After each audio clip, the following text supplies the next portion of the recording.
C'est compliqué à faire cette review, ça fait déjà 3 fois que j'essaie de lancer, à chaque fois j'ai un bug, à chaque fois je me dis putain mais mince, le review c'était aujourd'hui on va parler du jour 7 et puis pourquoi je mets le jour 6, 5, j'ai mal au crâne, je suis pas bien, je suis en transpi. Donc voilà, c'est compliqué les amis, bonjour à tous, bonsoir, bonjour, je sais pas, peu importe. En tout cas, bienvenue chez les revues du catch, je suis Cody McBride. Et aujourd'hui, ça va être une review très compliquée pour parler du G1 Climax parce que je vais pas raconter ma vie, mais voilà, hier j'ai fait une bonne soirée et du coup c'est très compliqué. C'était très compliqué pour moi de regarder ce show aujourd'hui. Donc je vais pas être à mon avis le meilleur reviewer de tous les temps hein, pour le coup. Parce que ben, ça va être compliqué, j'ai eu du mal à noter des trucs et tout. Pas que le show était nul, hein, au contraire. Je vais vous parler bien sûr de la journée du G1 Climax 7. Mais c'est que j'étais pas en phase quoi, j'étais voilà mentalement parlant, j'étais pas non plus à fond pour mater le show, j'avais du mal à suivre, j'étais un peu fatigué tout ça et je suis toujours, je pense que ça se voit un peu à ma gueule que je suis pas trop frais, mais bon c'est pas grave, c'est comme ça, c'est les aléas du direct hein, je vous ai dit le G1 Climax c'est de l'endurance catchesque donc il faut voilà il faut enchaîner et puis bah, on le prend, on s'amuse, voilà, je fais mes reviews, merci à tous ceux qui suivent, n'hésitez pas hein, à laisser un petit like si vous aimez mes vidéos, les vidéos des rebuts du catch, ça fait toujours plaisir, un petit commentaire, puis un partage, voilà, tout ça, toute cette série du G1 Climax, on en a encore pour plus de 2 semaines là, de plaisir, tous ensemble, donc voilà, ça devrait être très cool. Aujourd'hui, du coup, on va parler du G1 Climax 29, la journée 7, c'était hier, c'était samedi, la journée, je l'ai pas maté en live, j'étais en soirée, tout ça, donc j'ai pas pu. Mais voilà, je l'ai maté cet après-midi et je fais la review juste là à 19h. J'ai commencé à mater le show, il était 15-16h. Mais j'ai eu tellement de mal à le regarder que voilà, je me suis repris à plusieurs fois. C'est ce qu'il faut faire si vous vous sentez fatigué. Quand vous regardez du catch, allez faire une pause, soit aller faire une sieste ou aller, je sais pas, jouer à la console ou autre, et changer les idées, histoire de repartir bien après quand vous êtes à peu près en forme. Bon, je suis pas extrêmement en forme, ça va être très compliqué cette review, mais bon, on fait avec et j'espère que ça va vous plaire. Allez, c'est parti, on y va du coup pour cette review du G1 Climax journée 7. On avait une grosse review, une grosse review, pardon, bah voilà, ça commence bien déjà les bugs. On avait une grosse journée, clairement, on avait une bien belle journée sur le papier. Je trouve que sur le papier, ça faisait partie des grosses journées qu'on pouvait avoir. Mais bon, faut être honnête que dans le bloc A, pratiquement toutes les journées sont assez ouf quand même, mine de rien. Il y a toujours au minimum un gros match.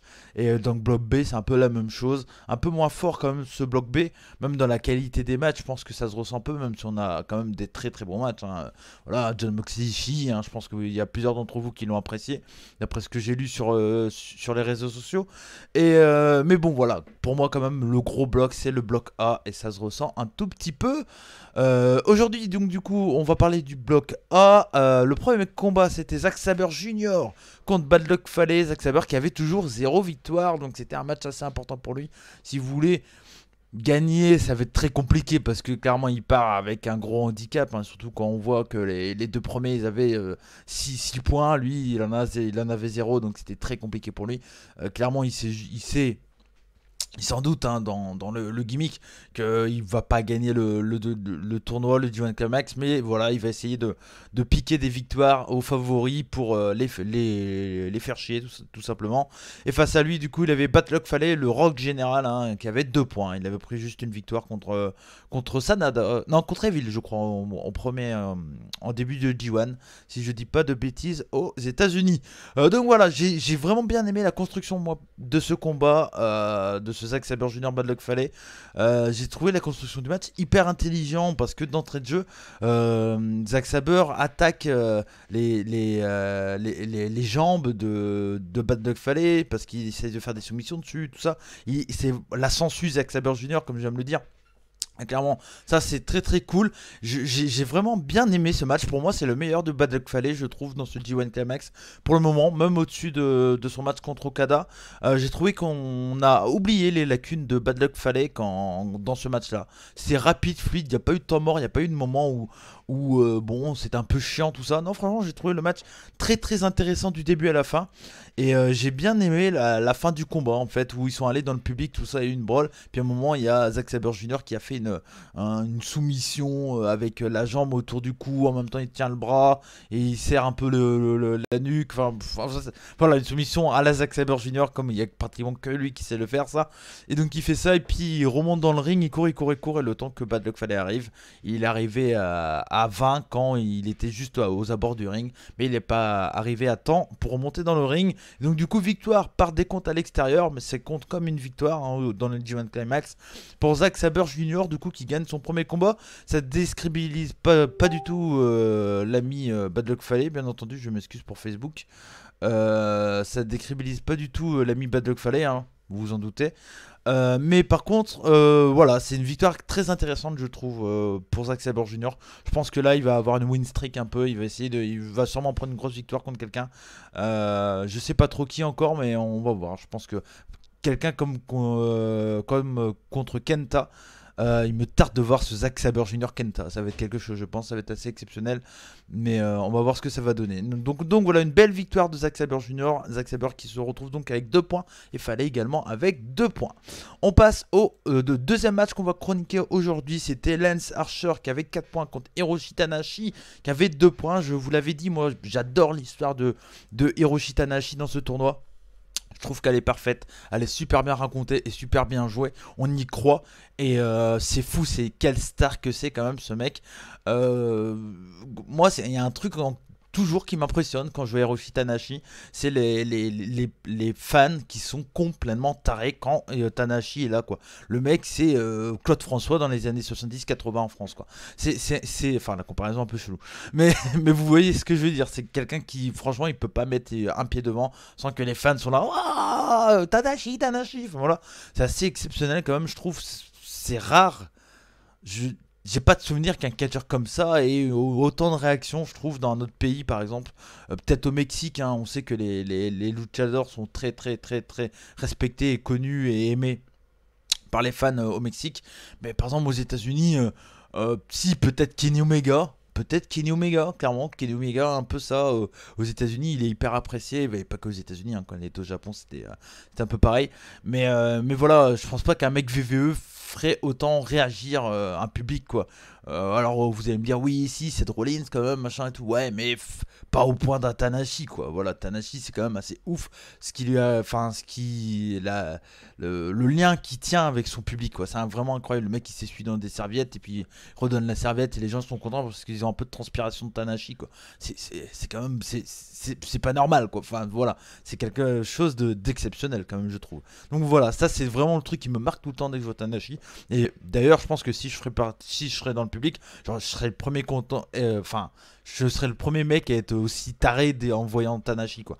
Voilà, j'adore ce catcheur. Et face à lui, du coup, Lance Archer, c'est très particulier parce que quand il était chez Killer Elite Squad, c'était quelqu'un qui était très détesté, pas du tout aimé, pas cheeré, pas applaudi. Et là, depuis qu'il est en solo, il se passe un truc avec Lance Archer, hein.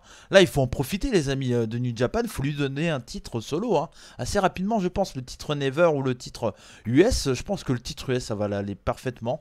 Et il est applaudi de ouf, quoi. C'est un heel, bien sûr, c'est un heel, mais il n'est pas détesté. Il a fait du 50-50 en popularité avec Tanahashi, quoi. C'est quand même assez exceptionnel. Et puis, en plus d'être un mec qui est charismatiquement parlant, très très cool à regarder, c'est hyper charismatique, c'est quand même quelqu'un comment dire, qui est bon, quoi, in ring. C'est un bon big guy, le mec il doit faire 1m95 ou quelque chose comme ça.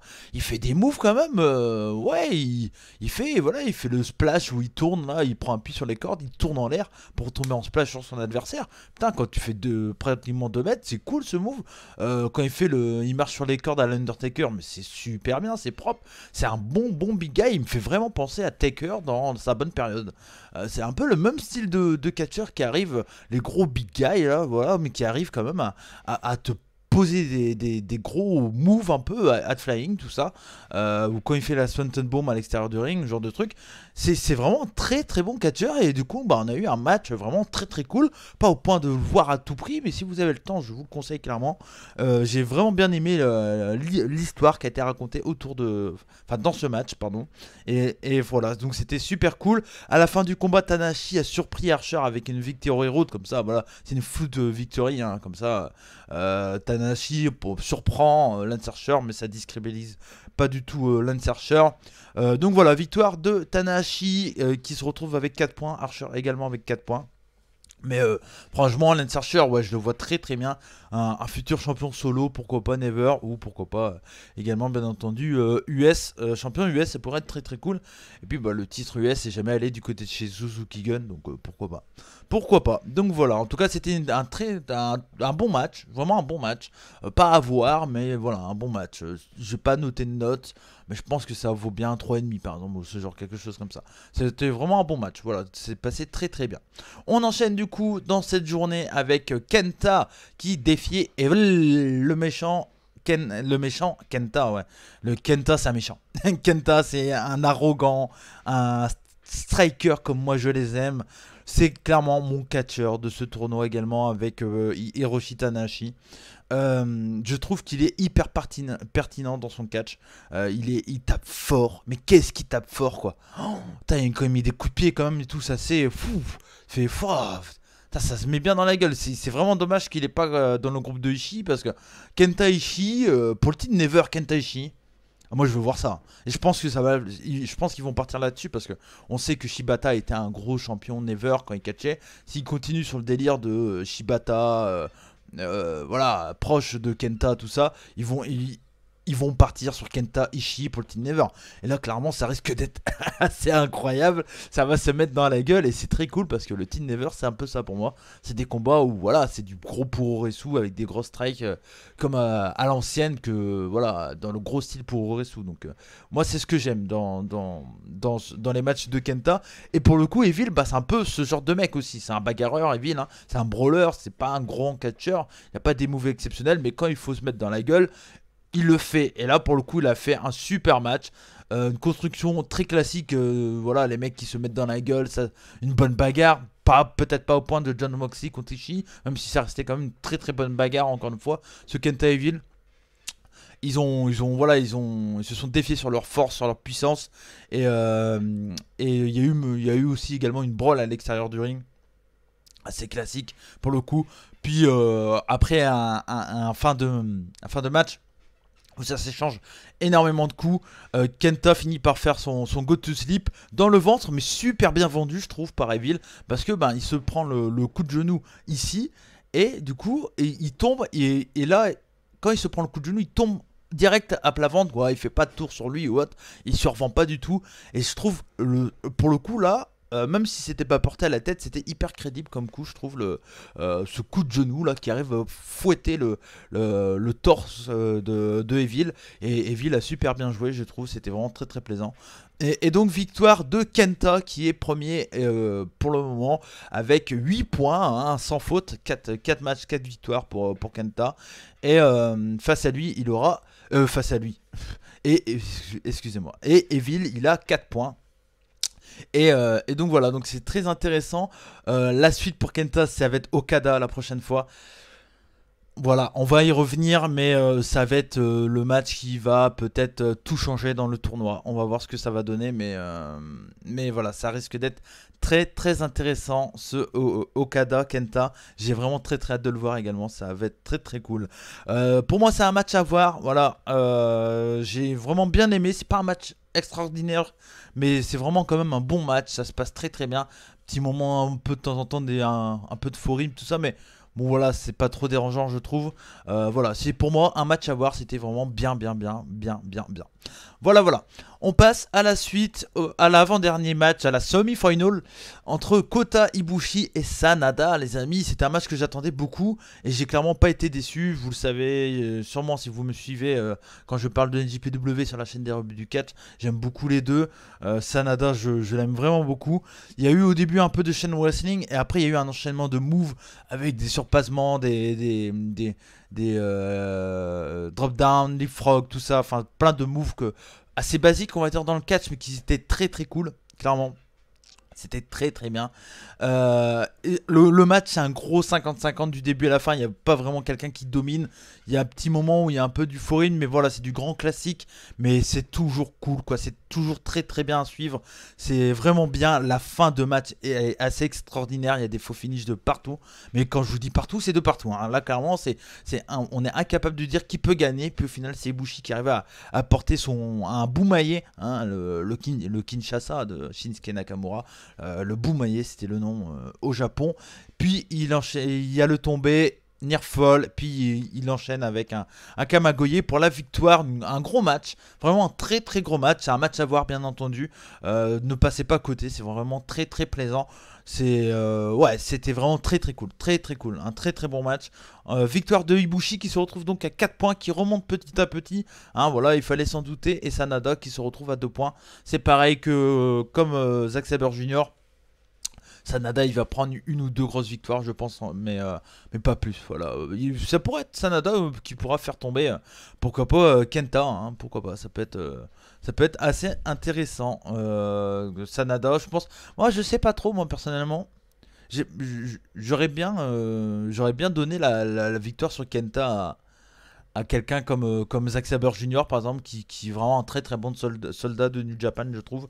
Et voilà, ça pourrait être assez intéressant à voir, en tout cas, on verra bien. Sur un petit small package comme lui, il a l'habitude, ça pourrait être assez cool. Pourquoi pas, on verra bien en tout cas. Et on va passer au main event, un des matchs que j'attendais le plus parce que dès qu'ils se rencontrent sur un ring, c'est toujours assez exceptionnel. Et pour le coup, bah voilà, ça n'a pas loupé. C'était Will Ospreay qui avait 4 points et Kazuchika Okada qui avait 6 points. Kazuchika Okada qui se devait de gagner ce match s'il voulait rester au bot de Kenta. Et ça a été le cas, voilà, victoire de Kazuchika Okada. Après un match classique New Japan Main Event, voilà. Classique pour Oresu, ça prend son temps. Des fois c'est lent, mais des fois qu'est-ce que c'est incroyablement bon, c'est propre, c'est très très propre. Il y a rien qui déborde, quoi. On peut carrément, enfin voilà, c'est super beau à voir, c'est de l'art, c'est clairement de l'art ce qu'ils font des fois les mecs dans le ring. Ospreay est incroyablement bon, Okada a un charisme du tonnerre, je trouve.